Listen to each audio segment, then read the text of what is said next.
Hello everyone and welcome to my Razer Anansi World of Warcraft add-on guide. My name is Smasher and I'm a professional World of Warcraft gamer. Today I'm going to show you how to install and work with the Razer Anansi World of Warcraft add-on. This video is a follow-up from the unboxing video and it will show you how awesome this keyboard is, especially for playing MMOs. Okay guys, so we'll start off with this installation from the Anansi add-on. You can download it from razerzone.com. Just go to Support, Drivers, Software Manuals. Then, of course, Razer Keyboard Products, Razer Anansi. And you can choose already driver, add-on, whatever. We will choose add-ons for now. And here you can download already the Razer Anansi World of Warcraft add-on v2.2.1. It's basically always up to date, so whenever Blizzard launches a new update or release candidate, they will instantly release another one from Razer too. So don't be afraid. Just click on download, save as, of course. Okay, so we got it. Now go to your download folder and you got a lot of stuff. So as every other World of Warcraft add-on, you go to your World of Warcraft folder, interface, add-ons, and you copy all the files into your add-on folder. Yeah, I have it already, so you click on yes, of course, and that's it. Now we can already head on to the in-game stuff. Now, after you have successfully installed the add-on into your WoW folder, you can now start a game. But you should disable any other bar add-on before you log in. That's especially Bartender 4. You just activate Razer Anansi, Razer Naga and all the other stuff. After you log in, your interface will look like this. Everything is pretty messed up and you have to put everything into place. Personally, I like this mess a lot because you start from the scratch and you can put in your own style now. But before I show you how everything works, I have some basic advices for you. First, try to set up your interface as clear and structured as possible. Second, take your time and try different things. If you can't come up with an own idea, just try to copy from other people. Third, try to keep it simple. There's nothing worse than a pretty complicated UI that you don't understand yourself. So keep those things in mind when creating your own individual interface, and I will show you now how to work with the Razer add-on in-game. First, I'm going to show you how to configure a single action bar. You just, for example now number 6, you just hover over it and click on configure this bar. A new window will pop up and you push the drop down menu for bindings, layout, warrior, you already see. We choose layout and here you can change basically everything what you see. You can change the number of action buttons. I would recommend you to use 12 columns, of course, also 12, and spacing whatever you like. I like the 4. Here we go. Padding, I don't use that. Leave it to 2. Opacity and scale is self-describing. Scale is make it bigger or smaller. So I will just keep it this. And that's basically everything you need. You don't have to configure quick paging, modifier targeting, show states or advanced. No big deal about here. Just use the layout and you will be fine. Enough talking, let's start with the configuration of the add-on. To do so, you have to click with the left mouse button on the minimap button over here and everything unlocks. That's pretty easy. Now you only have to move the bars wherever you want to, and I will just show you my personal preparation.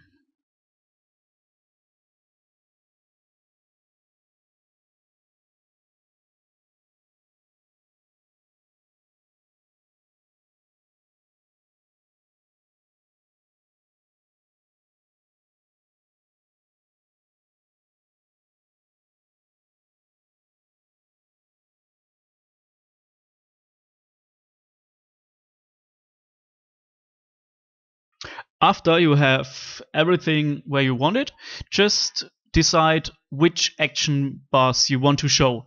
I don't want to see, for example, 4 and 3. So I hover over the mouse and push hide this bar. Hide this bar, this, that. So I'm no hunter, so I don't really need a pet, but perhaps I need it for a specific encounter, so I will just keep it. Now I have 2 bars active, but I want another one, so I will just use this. But here I have a problem. The problem is it doesn't fit in here somehow. So first I have to go to configure this bar again, layout, and now I change the columns. As you see, I can make it look like just like the others and fit it in there. I don't need the XP bar, so no need here. Just hide, get somewhere, and fix it again.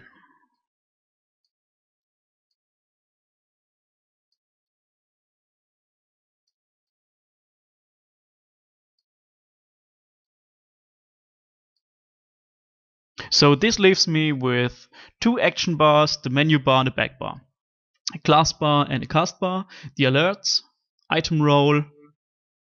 If I decide later that I need more bars, I can just add them. They are back here hidden and they don't disappear. Now there is something else I want to change. I want to change the opacity from the menu bar. So I just go to settings again, layout, and change the opacity a bit so it's not that visual anymore. Same goes for back bar.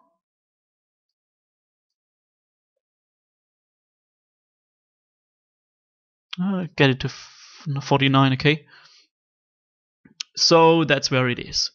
I just close this window and here we go. Now that we have placed our bars, it's time for something else in the menu.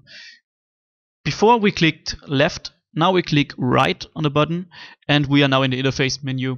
Now you can choose to basically show macro text. I don't want to see that, or show binding. Don't need that. So it's pretty clear. I prefer this one. When you are finished with everything, it comes now to the key bindings, and that's pretty easy with this awesome add-on. You just right click again and push bind key. Now wherever you hover over, you can just push any button you want and you already see whatever you push. For example, here I have F3, that's my favorite button for sweeping strikes. Just if you want to change it, just hover over and push another button.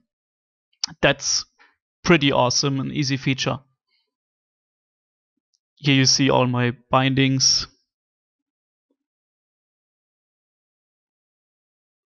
As you see, this is displayed as 0 and 8. I don't push 0 and 8, it's the M buttons on the Anansi.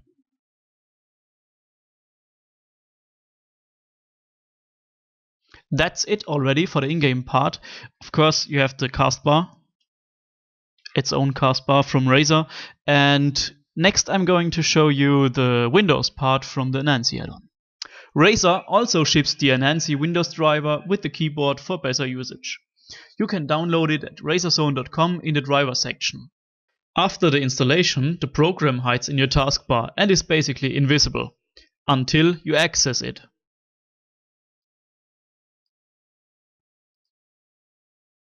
In this program, you can change the key bindings of every single key, which is absolutely awesome. You can assign macros to a key, or you can deactivate keys completely. I just activated the default profile to show you the basic settings. For example, if you want to change the buttons down here, T1 means you push the shift and the control button. So let's change that. Let's make it just left click here, then single button, and now just whatever, let's say it's your new function is P. Okay. Now I'm going to show you in a new text file. I'm pushing now the new extra button and it says P. So it's working. So what does this mean? If you don't want to use the modifier here with control and shift, just assign a new button to it. So you can say use the AoE fear from the warrior or from this priest.